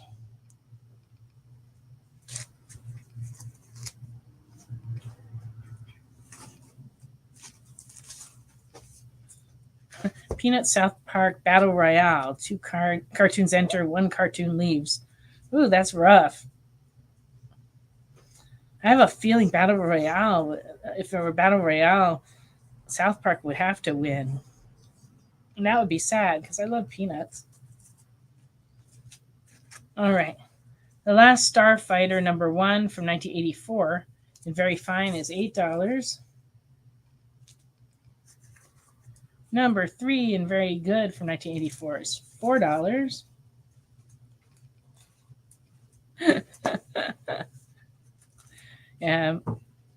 Jay is is just a little dark today. Oh man, it's been a long week. I was telling him before the show, it's like my whole week was like all taxes. It's like I filed my income taxes, I filed my business taxes, then I went and filed my sales tax. That's all I've been doing all week. I'm just happy to be done with that, back to comic books, because comics are so much more fun than filing taxes. Yes, it's true. Yep, South Park would win that battle royale. Oh, I'm so sorry, It's JD this week. Yeah, JD. God, I should have known. Your sense of humor is vastly different than Jay's. It's just that we had this mix-up last week where, was that 2 weeks ago? Either Ashley or Ricky, I can't remember which one, thought that Jay was JD through the whole show. And at the end, we straightened it out. Like, no, that wasn't JD. That was Jay. And Jay's been doing our show the last few weeks. So sorry, JD, I didn't catch that it was you. You sound almost the same when I talked to you before the show. I am so sorry. Jury duty. Jury duty is not good. Jury duty, well, it is good. It's your, civil duty and all. But yeah, that'll mess up your week. Well, at least it sounds like you only had to do one day. So that's why you swapped Thursday and Friday. That's not so bad. We were talking about that this week, about jury duty and how a lot of people here get called like all the time, and then other people don't get called at all. Yeah. Nobody has any idea why, what the system is. I used to get called all the time in LA, and I had to go to all kinds of different courthouses. And the worst was one time when I forgot to go, and they get very angry if you don't show up. Yeah.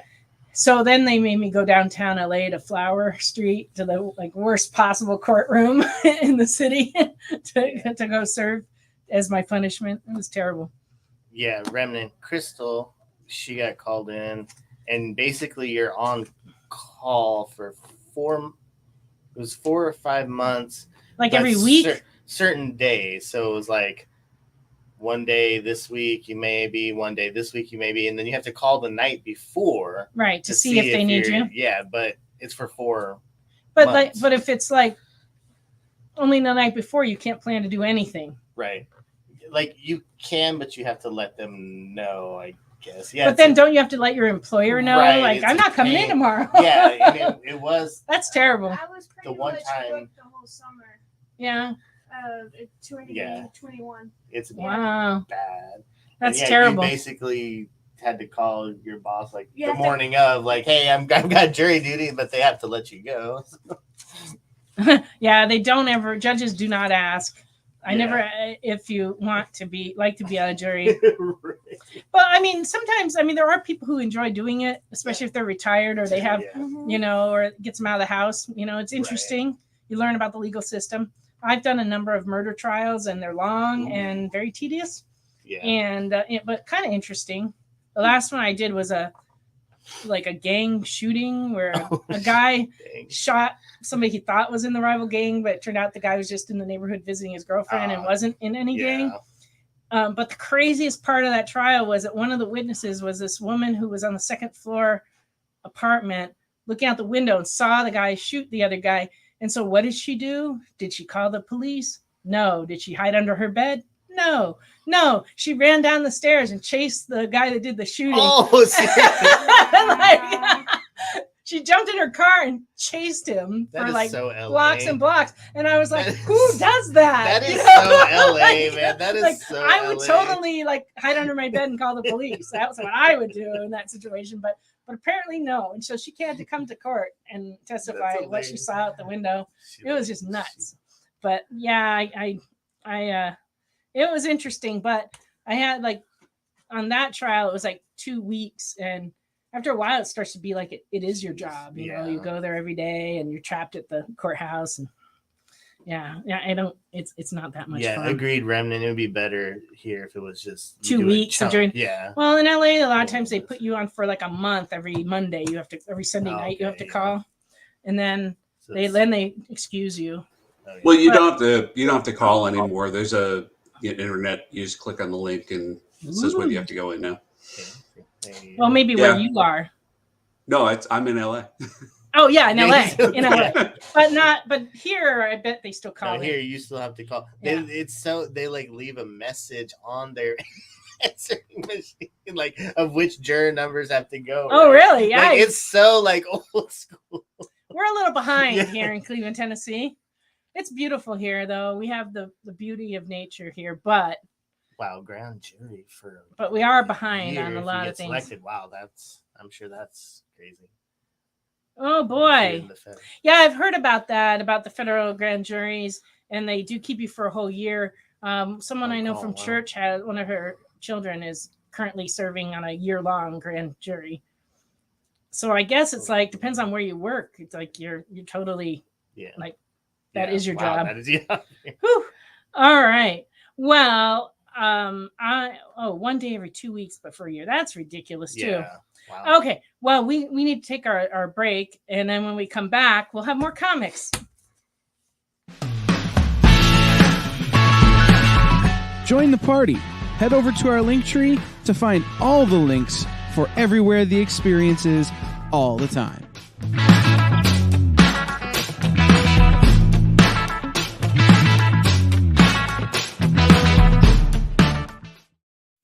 Comic Collectibles is a pretty straightforward show. You got Rex here, he sells the comics, and you got Rockin' Robbie, he knows about the comics. And finally, John, well, no one really knows what John does. I mean, don't get me wrong, he's a great guy, but he just keeps showing up. Come to think of it, I don't even really know how he gets in here. Anyway, awesome comics, rare books, rarer signatures, slabbed books, and amazing cover sketches by Ken Hazer and others. Simple formula, you want the comics, you buy the comics. To sum up, Rex sells the comics, Robbie knows the comics, and John, who might possibly be a ghost. I mean, seriously, has anyone ever seen him show up or leave? Comic Collectibles with Rex and John, Mondays from 6 to 8 Eastern on The Experience. Comic Culture and Sales.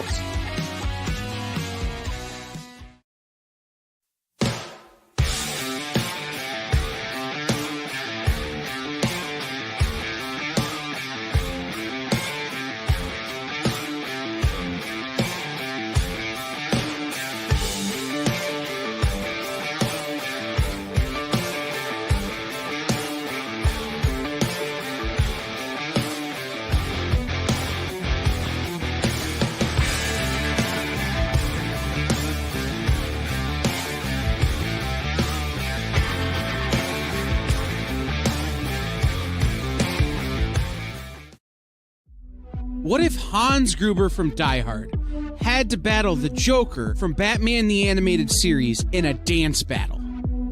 Or who would win in a race between Baby from Baby Driver and Snidely Whiplash?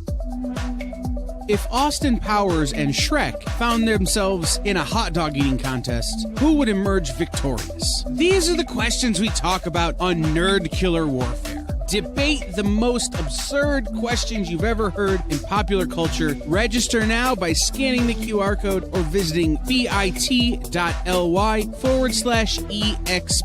casting.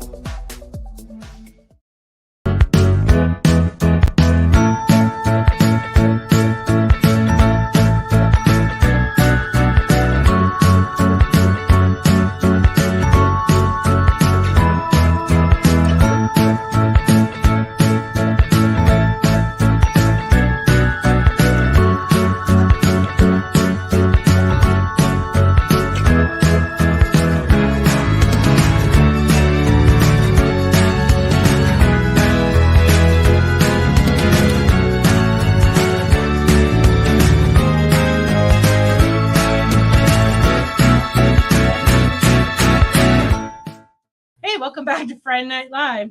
We were just discussing last week's hot dog fiasco. There we go.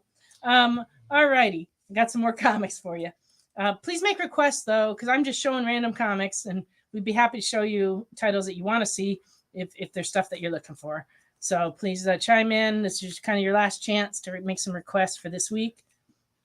Yeah. Right. Now you have to go to Wiener Schnitzel. Yeah, I think last week everybody was hungry for hot dogs. Can't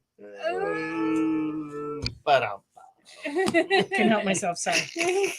All right. Lost in Space, number 52 from 1977 in Ferris, $2. But that's the thing, we don't even have a Wiener Schnitzel here. I know. I don't even know where the nearest one is. Actually, that's one of the restaurants I really miss from LA, believe it or not, is the Wiener Schnitzel, because we used to go there all the time and get the 2 chili dog special. Chili dog, yeah. So good. Here would probably be Sonic, huh? It's just not the same. No. Well, Wiener Schnitzel has definitely its own flavor. I've never been. Oh, well.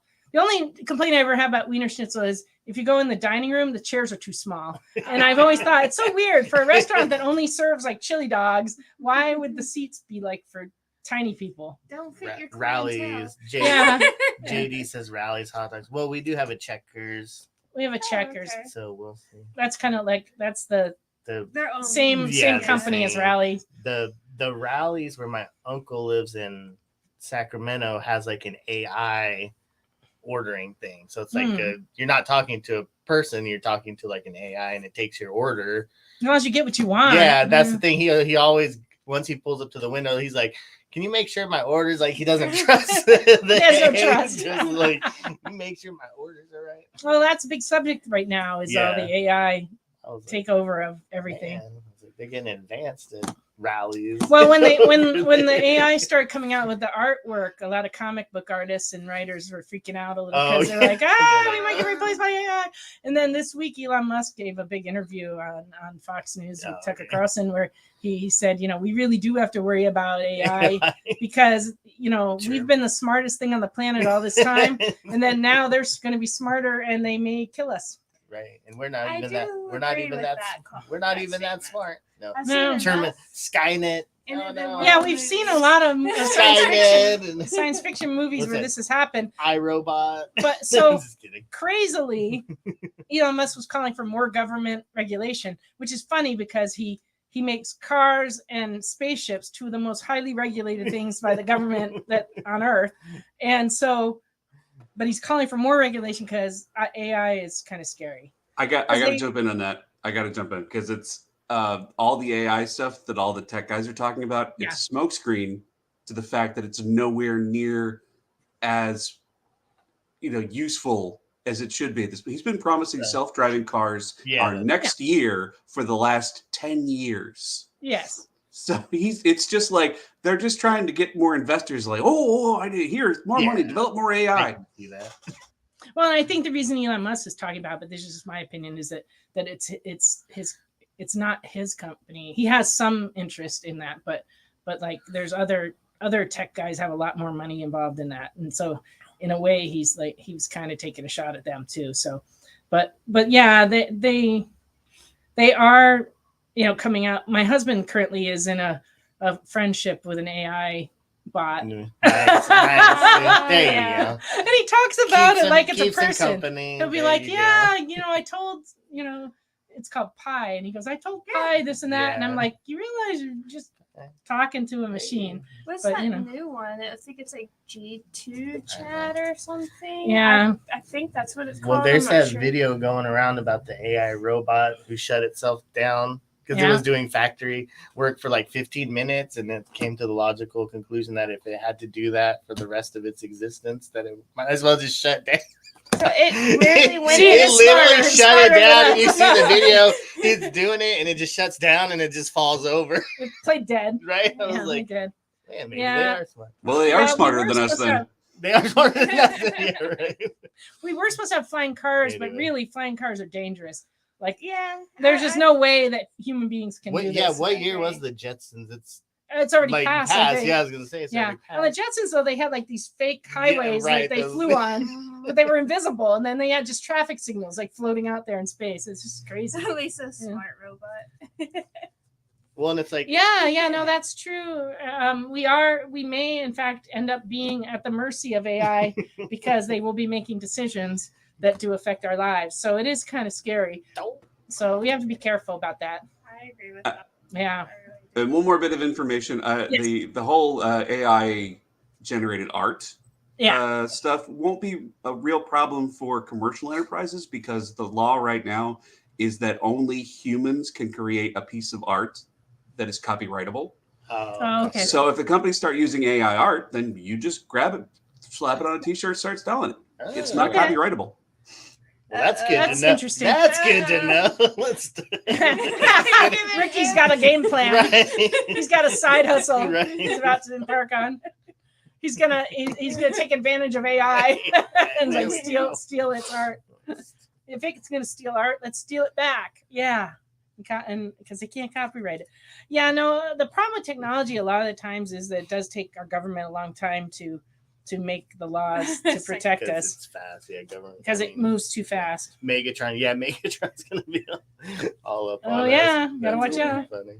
But what was it? The even when they started selling marijuana and legally in California, it took so long for the government to like figure out what the laws were going to be. A lot of people lost a lot of money because they kept changing the laws and like working it out. Just the law just couldn't keep up with what was going on. And so it took them a while. Of course, here in Tennessee, we may never find out. Like, you don't have that problem. Yeah, we don't have that problem here. They just got alcohol in this town just like 3 years ago. Yeah, just barely. Seriously. We just barely got the first liquor store. We got our first liquor store like right before we moved here. So it's been almost 4 years ago. And now we have a few here in town. But interestingly, they're only allowed to sell liquor in freestanding buildings. Yes. Which is weird because in LA, there's liquor stores on every mini mart corner. Yeah. And here you can't put it in a mini mart or mini mall or any kind of shopping center or inside other stores. In California, you can go into grocery stores and Walgreens and all that, and they all have liquor, but the ones here do not. So they're very strict on the liquor stuff here. It's going to take a while. Yeah, because they're all brand new. Yeah, all the liquor stores are nice and shiny and good shape because they're brand new stores.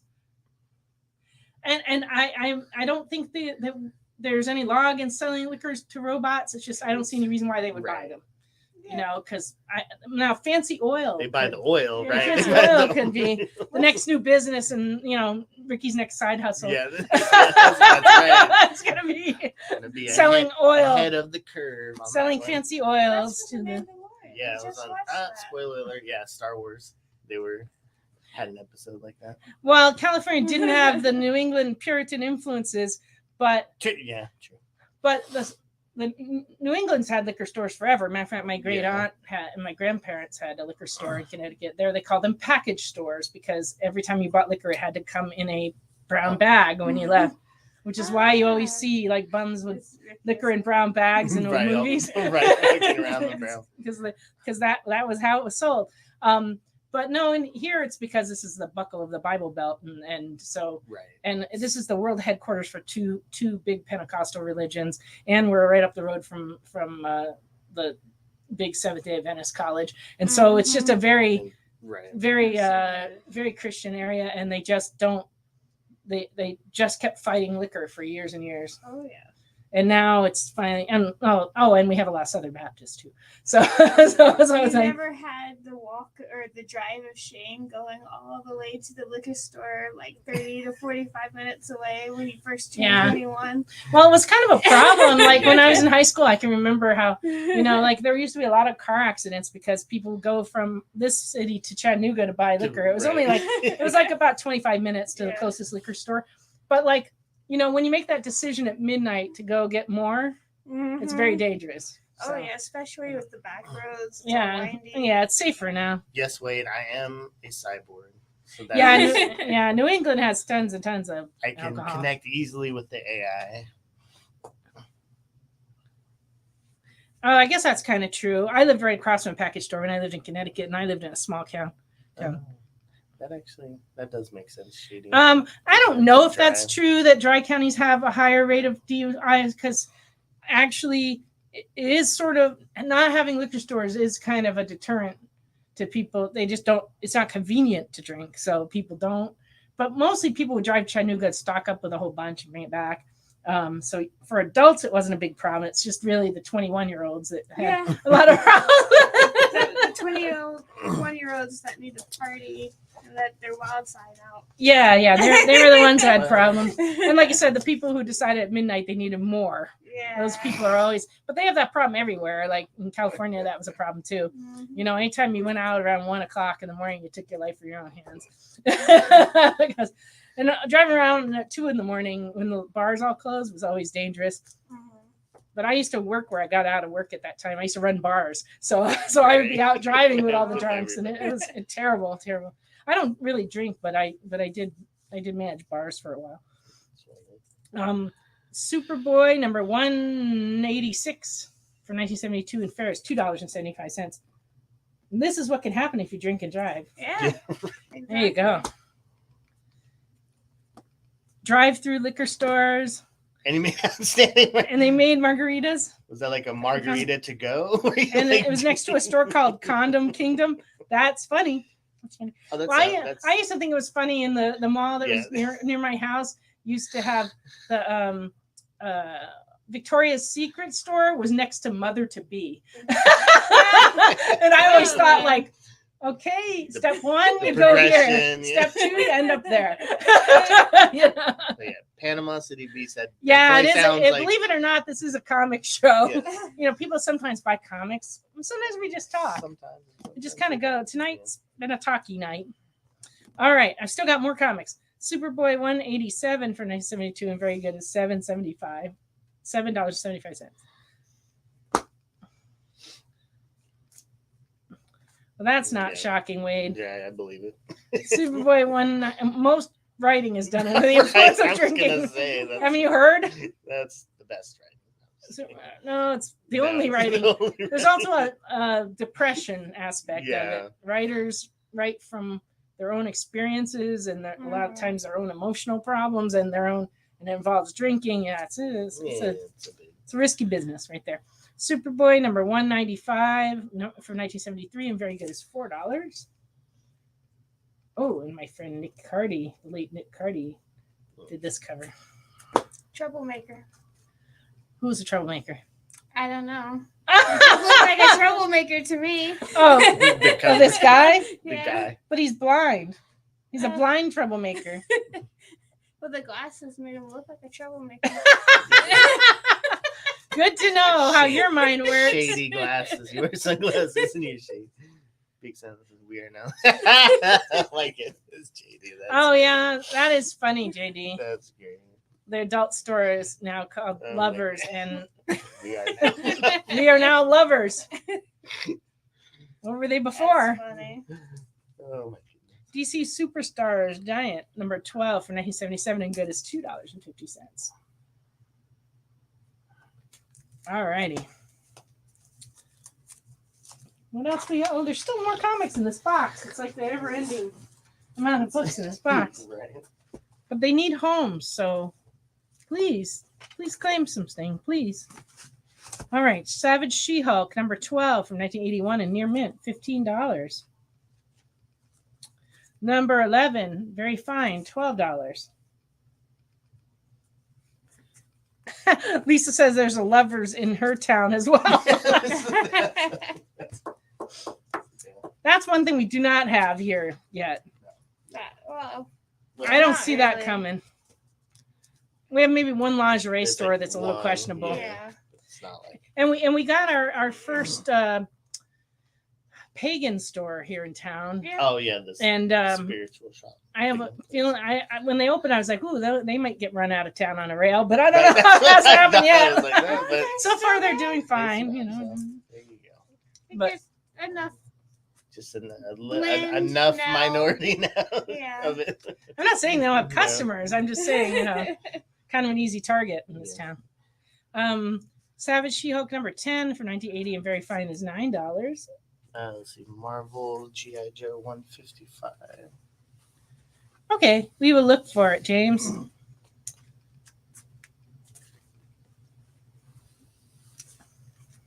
Yeah, there is that.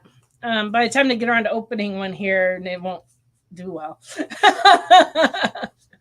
You're saying that the internet, people buy everything on the internet. Yeah. The one in Knoxville, not that I know, but I really don't. Never been in there, but we drove by there. Sure, you haven't. But drove by there. They actually closed down, and they hadn't been there for like 20 years. So yeah, a lot of competition online. And I can say that people definitely order things like that online because, we are a Wish location where people send their packages. And with Wish, if they don't pick up their packages, we dispose of them. But we have to be careful where we donate them. So we have to open them because a lot of times they are adult toys. Oh, wow. And so so if we give them to the Second Harvest thrift store that's run by the Church of God, they frown on that. Right. They once gave us some action figures because they thought they were too spooky and they turned out to be like McFarlane toys. Oh. So yeah, people. Well, the thing is, a lot of people buy stuff on Wish when they're drunk or like late at night, and then they have regret later, and they just don't pick them up, and they don't give people's money back anymore. They used to refund most of your money if you didn't pick it up, but now they just like keep your money. But they, even if they don't pick it up, like they just. Yeah. If they don't come pick their stuff up, they just don't get their money back. Pay for nothing. It's Wish. It was probably like $1. The lights are on all the time at the adult store. It's a front. The adult store is a front for some other illegal business. It's a neck. Yeah. Yeah, just a neck massager. That's all. Yeah, that's what people order. No, we didn't have the 155. 155. We don't have one. Sorry.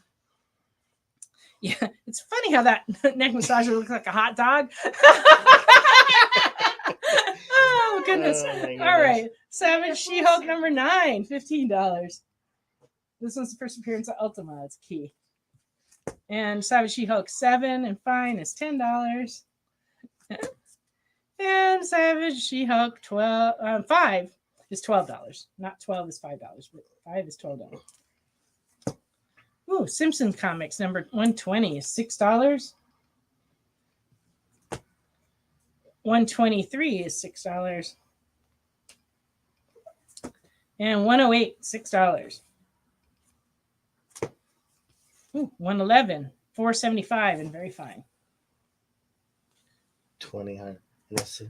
Oh, you got the 6-foot tall cardboard Jamie from Outlander. That's awesome. Love it. That's great. That's great. 20 Tom Hardy's in a 6-foot car.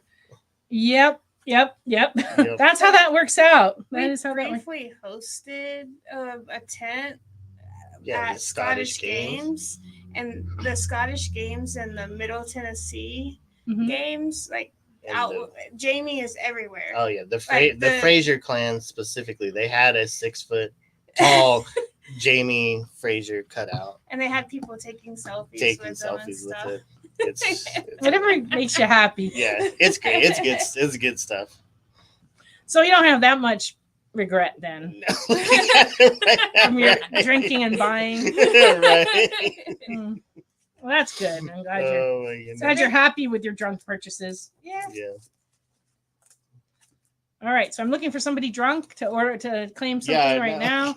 Adventure Comics number 433 and good. It's $4. I guess instead of the coffee with they need to send little little shots with the comics. You know what the difference is? Alcohol, tobacco, and firearms are regulated by the alcohol, tobacco, and firearm part of the government. Not good. Coffee does not have that kind of regulation. So if they start sending like liquor packets with the comics, we'd have to get a whole different license for that. Right. And because we're not freestanding here in Cleveland, we can never get that. So send a coupon for one free little shot at the liquor store. And then they have to go to the liquor store to get it? Yeah. Well, why would people come here and buy it? Because they want the free one and their comic. Oh, I see. Yeah. 2 5-foot tall party. Yeah, I guess that would be a conversation starter. Yeah, I'm sure they do that. Yeah, Thomas, my brother actually got visited by the ATF when he had his store here in Cleveland. But it was during that time period when there were a lot of militias forming, and it was in the news a lot. And my brother had a World War II museum in his store. So he had a lot of ordnance and military items, but they were all, not active. Historical. Because he knew how to do that. So he had all the manuals. But anyway, he did not have any live shells, but he had shells of every size from small ones to gigantic ones. And he had all kinds of guns. And so they came in because they heard he had a machine gun. And it turned out it was a machine gun that was run over by a tank, and the barrel was like flat, so it wasn't able to be fired. That's kind of cool. But they came in and in their like inexpensive suits and their nondescript car. Right. They came by, and then they tried to casually like start a conversation with him, like, oh, I hear you, gun. And then he was like, yeah, here it is. He pulled out from the counter. Boom. It's like this.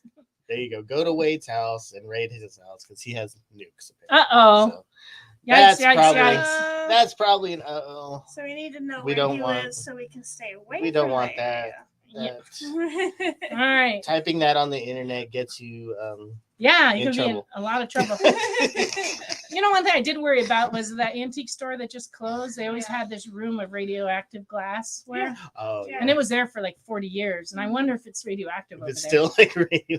Like if the people who buy the building. Pull out your Geiger meter. Yeah, that's what I was thinking. Like, I think we need to check it. But anyway, we've come to the end of our show. We still got comics, but That is a good band name. No, that is a good band name, JD. There Live you go. Newts Live is a Newts. good email band. There you go. All right. Well, I guess we should wrap it up so that JD can go home or enjoy. Well, it's still early. Night. Yeah, it's still early. Yeah, enjoy the rest of his evening. And I've got to get to bed because I am going to Huntsville tomorrow for the comic show. So if any of you are going to be in Huntsville, please find me there and say hi. Yeah, the antique store was pretty wild. Good night, everyone. Thank you for everybody that commented, everybody who watched, and everybody who claimed things. We appreciate you. And thank you, JD, for being our producer this week. We appreciate you. So everybody have a great week, and we will be back next week on Friday Night Live on The Experience. Do you remember what it was like when you were a little kid and you got a letter in the mail? Now imagine that letter was filled with information about your favorite shows, pop culture questions, links to things you're going to want to see later, and even sneak peeks at upcoming programming here on The Experience. That's what the EXP mailing list is. Every week, we send you sneak peeks, information, and all of the relevant links for all of the shows you want to see. Sign up now on our website or scan the QR code that's on your screen right now.